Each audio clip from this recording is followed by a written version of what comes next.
Hello again. Welcome to Quoth Raven, Lewis Bright Raven. I'm your host, Lewis Bright Raven, 28-year veteran writer, illustrator, and editor of comics, science fiction, fantasy, horror, and role-playing games. Today is Booktober Day 22. We'll be doing reviews. And let's see what's going on here. We got a message from someone. Don't know what's going on here.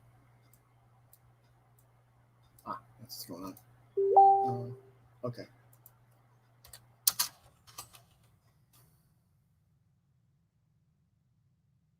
Someone talking to me about tonight's podcast for a regular weekly show, actually. So anyway, let's go ahead and get into our reviews for today.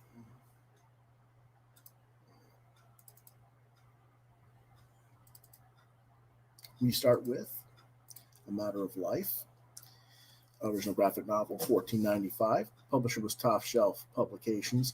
Writer-artist is Jeffrey Brown. The genre is slice of life autobiographical.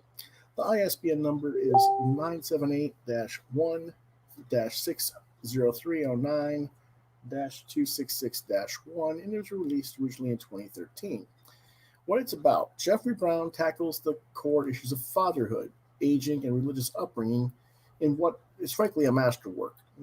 Switching between memories of his boyhood home with a traditionally religious minister father and his adult uncertainties about the proper message to provide his own son, Oscar. This story should strike a chord for any parent or educator who's ever questioned the teachings they've tried to give their children. The opening and closing has images of a vast, unknowable cosmos, and the book first closes in on the images of the artist and his son, considering the sun above their heads, meaning the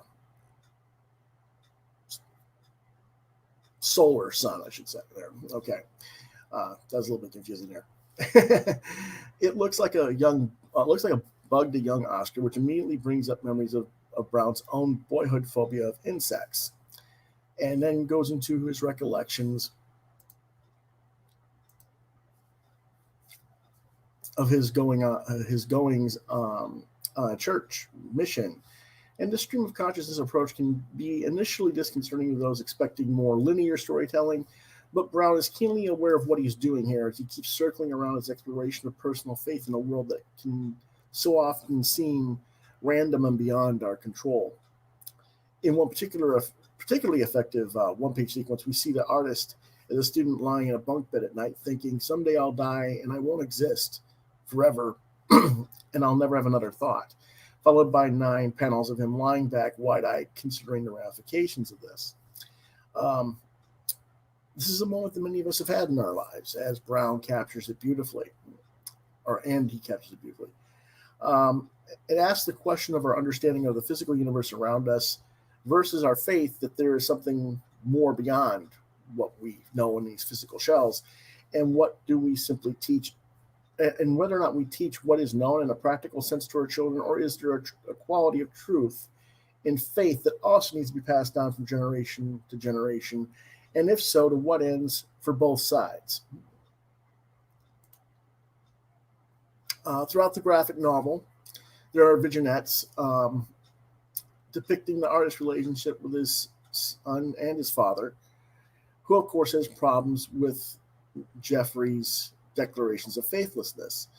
The issue of aging also figures strongly in the book, both with Brown's father and an elderly neighbor who the artist rescues after he's fallen down in the bathtub.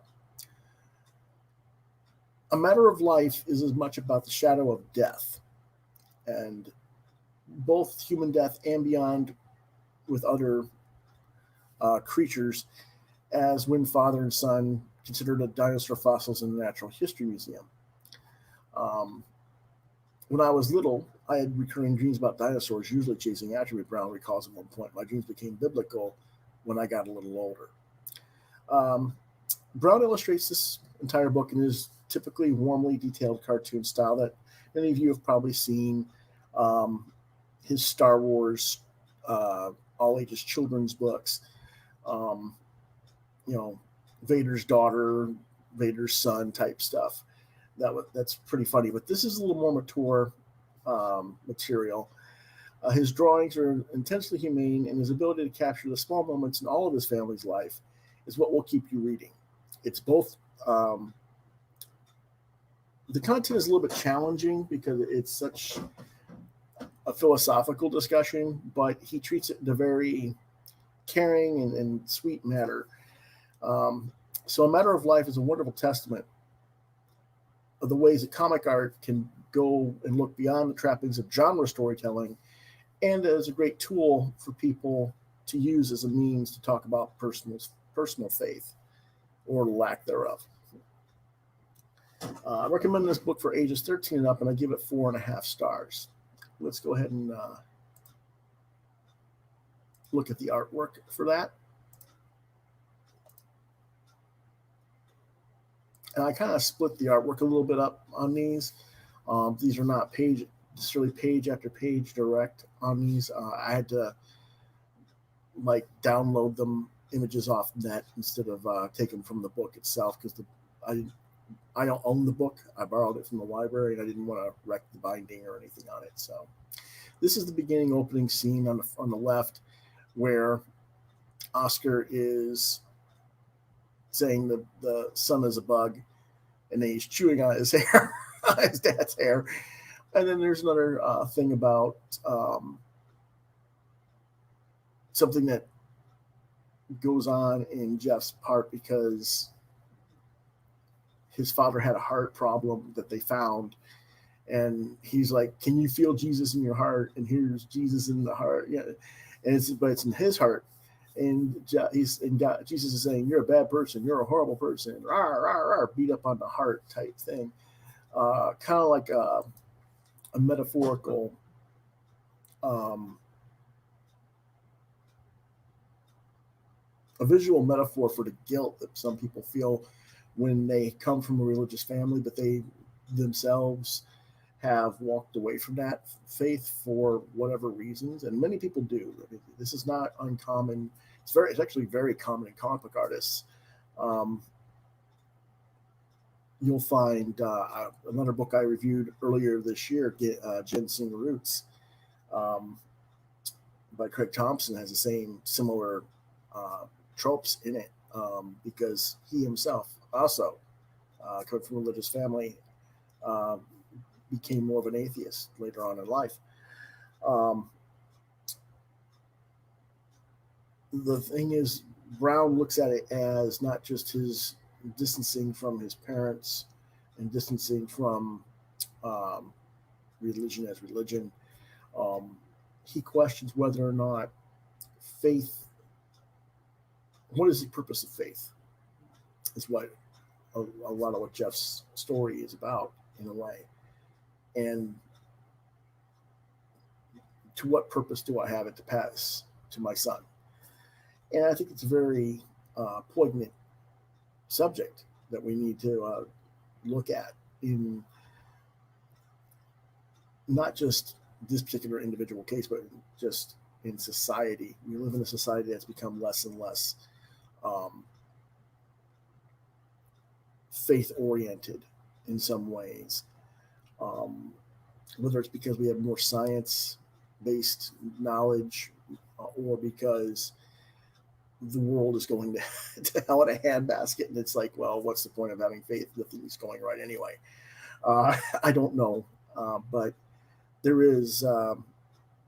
It's a good conversation to have with people, particularly your inner circle, whether that's your family, your friends, whatever your inner circle is comprised of. I think it's a worthwhile topic. Let's go ahead and go on and look at some more art.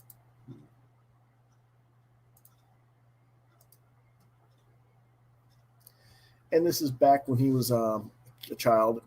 He had two brothers in the house growing up, and his mother would get mad at him, and there's some language here and stuff like that, but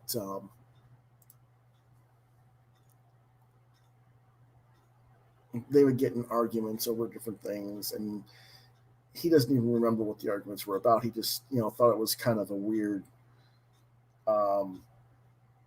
contradiction that there was any arguments or fights going on between the parents in this household because they're Christians and Christians don't fight. Well, the thing is, Christians do fight because they're human and we have arguments and we have disagreements. That doesn't change our faith. It's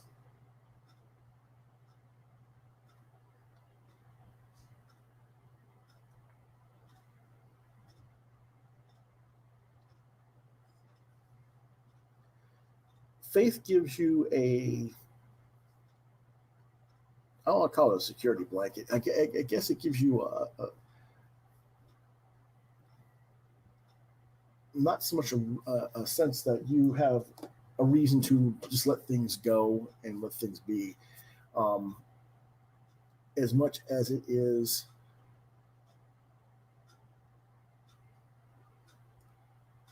if you take proper concerted actions for yourself and take responsibility for yourself, most of the time things will work out in a manner that is beneficial to one. Not always. Sometimes we do it too late. Sometimes there's other forces working against us that doesn't matter. But by having faith and taking action, um, usually we come out the other side of our trials and tribulations. But if we have no faith in ourselves and we don't take action, um, then that's kind of where we lose ourselves. And then we lose our path in life. And whether you're Christian, whether you're atheist, whether any of those things, it doesn't matter what religion you are. Um, if you really pay attention to religion, um, God doesn't tell you, I'm going to take care of you.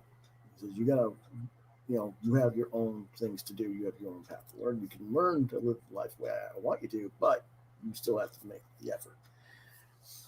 And so it's kind of like that type of situation. And I think the frustrations of following that path can be very difficult for people when there are arguments and there are um, issues that happen because of that. So, in that respect, I think that's what his young Jeffrey Brown didn't understand. Anyway, his oldest brother goes off to college, and then the next page it goes to when he's an adult and is married and has his own son Oscar, and he's comparing his mother stubbing her toe and how she was angry with her kids because she was chasing the kids around the house, to when his wife stubs her toe really bad, and the kid actually thinks that his dad hit his mom, and they're like, why would you think that? No, we wouldn't do that. What's going on? And it's kind of weird because I could understand why the son might think that, because there's so much stuff going on that we see on television. They see it on television where there is spousal abuse, whether it's legitimate stuff that's part of real life or it's a fictional narrative in a TV series or whatever. We see these abusive relationships constantly, almost as entertainment. So if he's exposed to that on television and he hears this and he doesn't make all the connections, I could see where the kid would make that mistake and how that would concern the parents, because it's possible. Our next book is Everything Is Teeth, $24.95 from Pantheon Books. The writer is Evie Wyld. The artist is Joe Sumner. It is another autobiographical slice of life book, and its ISBN number is 978-1-101-87-081-5. It was released originally in May of 2016. And what it's about is, ever since she was a little girl, passing her summers in the heat of coastal Australia, author Evie Wyld has been captivated by sharks, by their innate ruthlessness, stealth, and immeasurable power. And they have never released their hold on her imagination. Wyld explores a different kind of menace, though. The way a childhood fascination can lead to psychological horror and dread. In this particular case, the book dissects Wyld's fascination with sharks from an early age and the terrifying imagery that sharks have evoked in her throughout her childhood and even in her adult life. This is a graphic memoir about family, um, love, loss, and the irresistible forces that, like sharks, course through the world unseen, ready to emerge at any moment. And this is some of the artwork. The artwork is by Joe Sumner. This is his first published work as an artist. He was more of a sculptor and graphics outside of comics. This is his first comics work. It's very interesting looking stuff.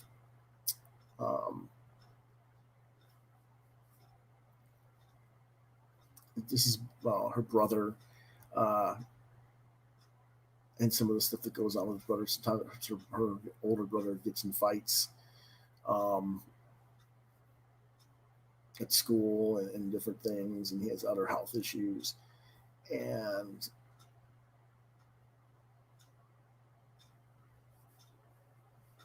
she's trying to cheer him up but with the shark story, and it's kind of weird, but it's funny. I give the book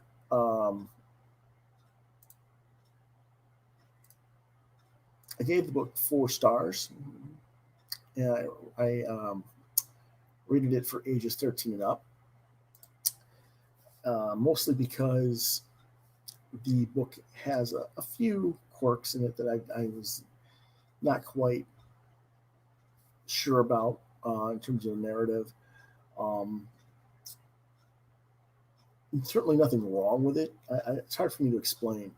I guess there were a few times where I think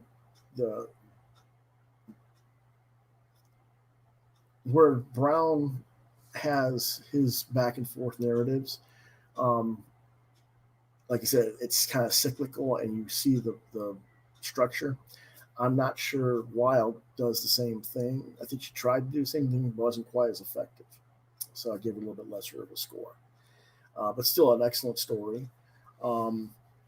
It's a little more personal, psychological, I guess. I mean, if you can relate to this, I'm sure there are people who have phobias all their lives based on an experience they had with an animal or with something. Maybe you have a phobia of snakes because a snake startled you when you were a small child, or you saw something really bad happen. When I was a child, I lived in Georgia for a little while, around ages 7 to 10, and there were poisonous snakes around. There were rattlers and there were cottonmouth snakes. And I can remember being chased by a diamondback rattler from the backyard to my house, and it was terrifying for a 7-year-old kid because this thing's moving pretty goddamn fast. Pardon my language. It kind of freaked me out. It kind of freaked my parents out too. I remember my dad went out with a hatchet and cut its head off. Don't know how he managed to do it, but he did. Because I wouldn't even watch. I was too scared at the time. Snakes have never really appealed to me much in any way, shape, or form after that. So, sharks, snakes, it doesn't have to be either one of those type of things. I mean, it could be any number of experiences. I could probably be afraid of dogs too. When I was 4, I was in Alaska, and a bunch of husky Malamute wolf dogs were set up outside of a trader's post area. And I remember this one dog would not shut up. And so I walked over to it and said, "What's wrong? What's wrong?" And it started, it came at me. And I don't know why I did this, but I stuck my fist down his throat. And the dog was like, "Oh, okay, you're making me shut up now." Okay. And of course, a lot of people freaked out because they thought my hand, they thought the dog was biting my arm. Hand, it wasn't. But and then I took my hand out, and the dog was all, he sat down, behaved, and for a little bit, and then it jumped me, and then started licking my face and everything. But it was kind of different things, different experiences. I could have just as easily been horrified from that and traumatized from that. So any number of experiences in our lives could do something like that. So it's a cool thing though. Our next book is Plastic Forks #1 of 5. It is $4.95 cover price. The publisher is Epic Marvel. The writer artist is Ted McKeever. The genre is science fiction. It was released originally in 1990. And what it's about, this story takes place in an unspecified future in an institution devoted to radicalized animal experiments. Our lead character, a scientist working in the field of reproductive studies, has his own creation, a device that can turn anyone it is implanted into a self-impregnating new life form, has it used against him and put up, basically it's they surgically attach it to him, basically, and take it from him, for further development and inevitable perversion. These experiments that are done with an almost willful blindness of the social and psychological consequences, and that the context of the book, these are accepted things. The lead character has been surgically castrated and has had the device replaced in him. Instead of having, male parts, he's now got this device. He flees the institution and is found by an outside party who absconds with him in a pickup truck. End of the issue there. The doctors in this book seem to flounder about the institution seemingly in a mindless daze as they go about their profession. These researchers they think they're in control of their experiments, but through no intention of their own, they set in motion something they cannot control, nor do they seem to have any intent on controlling. But it's an interesting metaphor for what McKeever's trying to get across. And what he's trying to get across is he's doing a metaphorical observation of human society and our science and our views on disposable goods. What happens when we ourselves become disposable and the evolution of the race no longer depends on emotional connections and interactions, if it can be simply thrust upon us by outside forces? In other words,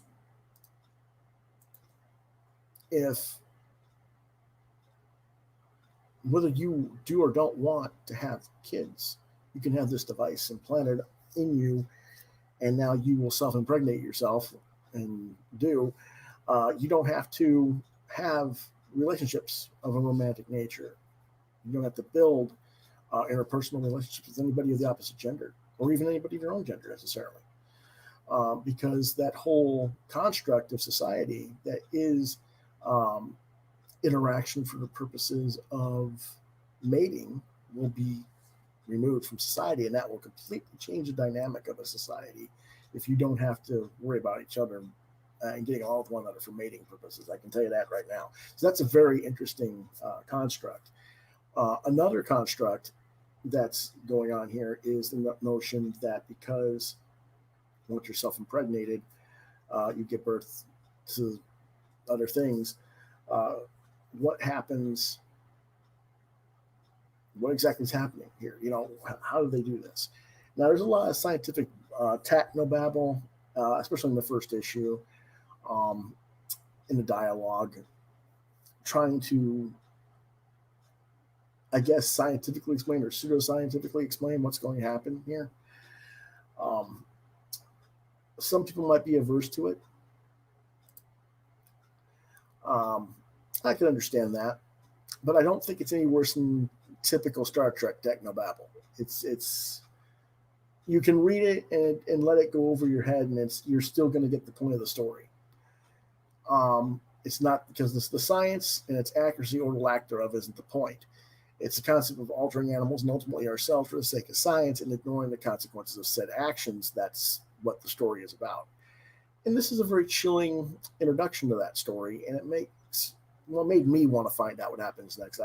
I think if you read it, it might make you want to find out what happens next too. I recommend it for ages 16 and up. It is 4 stars out of 5.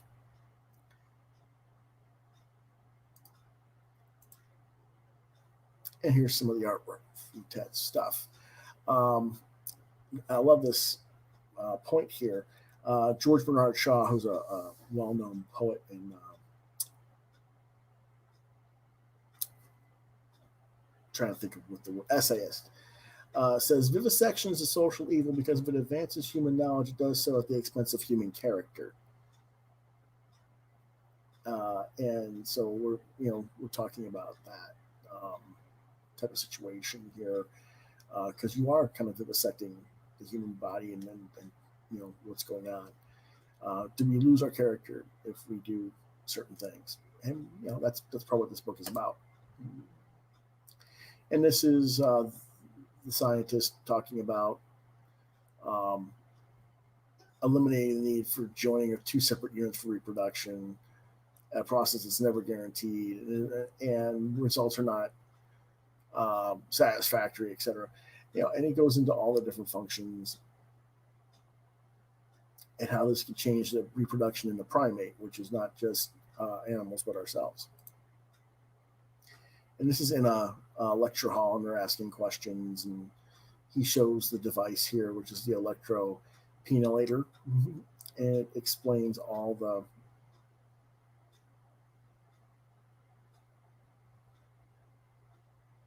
stuff that's in there. What goes.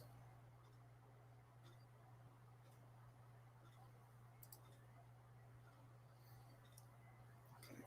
Hold on a second. There we go. Anyway, he has been kidnapped and said he was in a burned fire and all this stuff, and they've got him all wrapped up in bandages and covered up with casts on his hands and stuff like that. And they told him that they've put this device on him because he lost his, his manhood, shall we say, and they were just trying to keep him alive and everything. So they put this on him, and he knows there's something going on. There's something they haven't told him. What are they waiting for?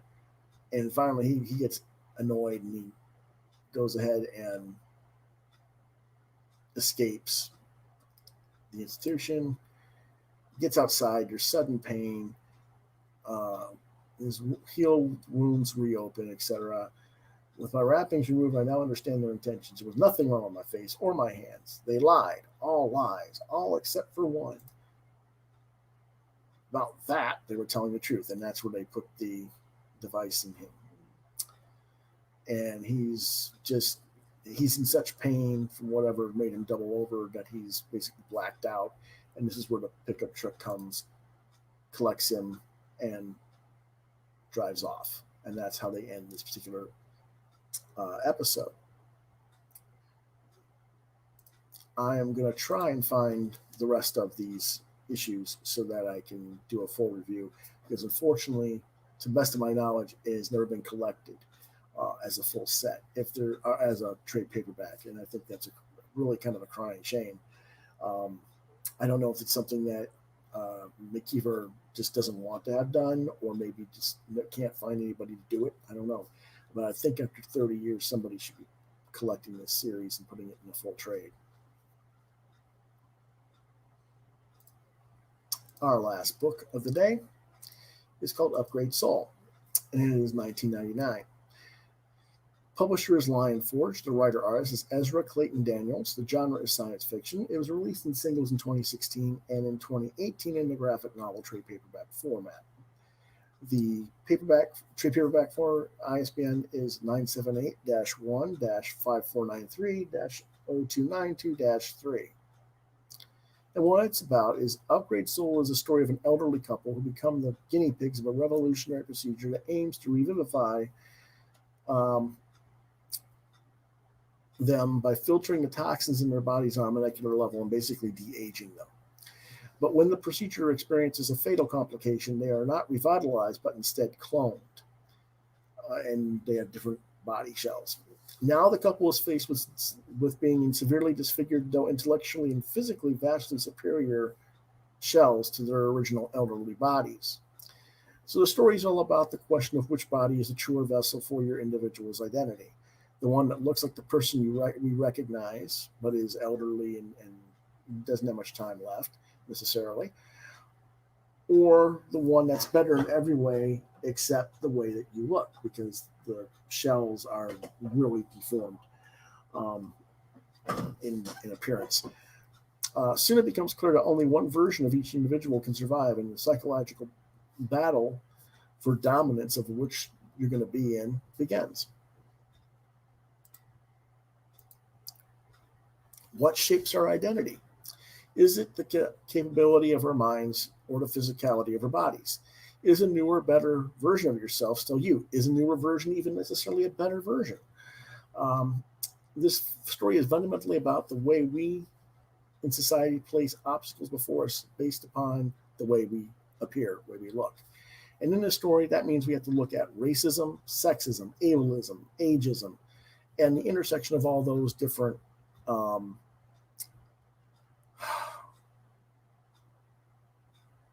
prejudices, because they're all types of prejudice.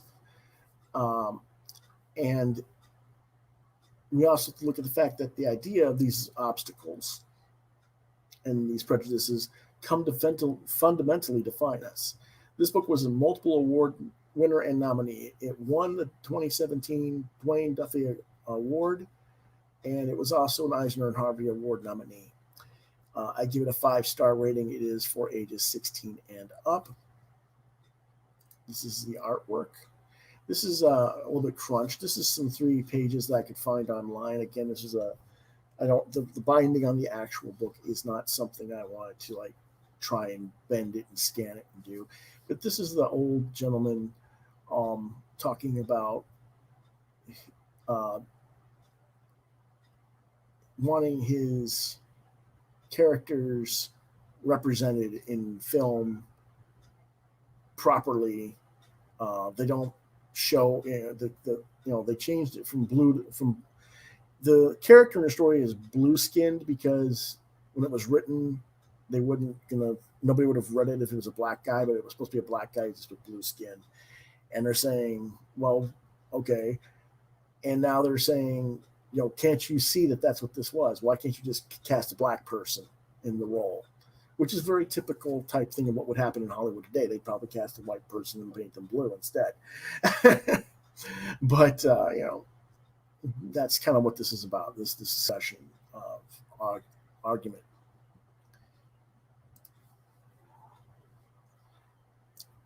Now, I have the book right here, and I'm going to show you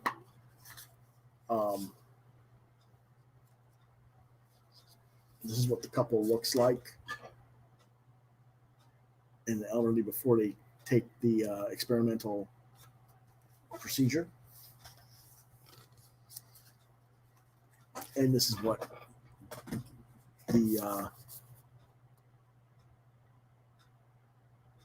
they end up looking like on the left of the screen here. And they weren't supposed to look like that. They're supposed to look more, physically like the genetics of what they're showing. Kind of like ideal bodies in your 20s, very, very athletic, very physical, as well as intellectually stronger. And so, kind of really bad situation here. And it's both of them. There, you can see it's both of them are transformed into these weird shaped people. Hold on a second, my cat's being a pain. Hey, stop.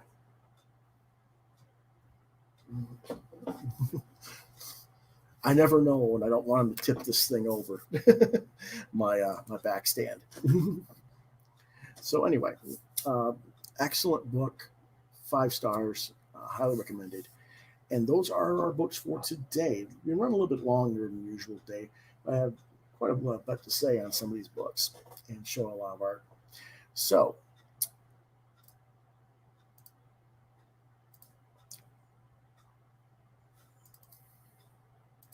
tomorrow's books will be The Dispatcher by John Scalzi. That's an actual prose novel. I told you guys I was going to do some prose as well as comics this month. Mr. Miracle, trade paperback by Tom King and Mitch Gerards. And Surge through 1 through 4 from Eclipse Comics, the whole mini series. So that's what we're going to review tomorrow. If you want to contact me, you can reach me at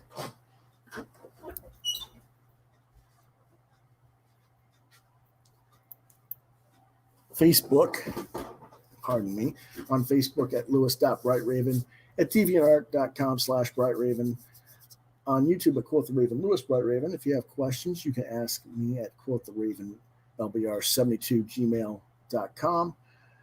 And if you can't reach me at the Gmail address, try lewisbrightraven at yahoo.com.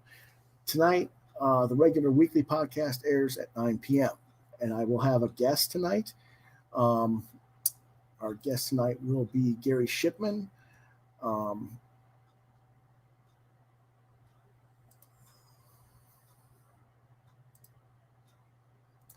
And we're going to be talking about his current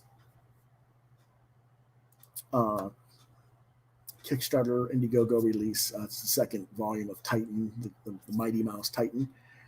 And we're also going to do some questions and answers. And we're going to talk about some different things going on in the industry. And I'm going to give you guys an update on what I'm up to creatively as well. So we'll see you again tonight at 9 p.m. Until then,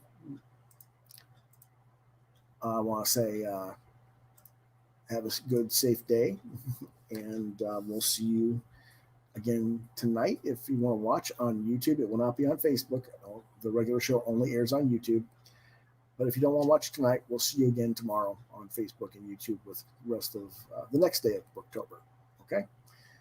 Have a good day.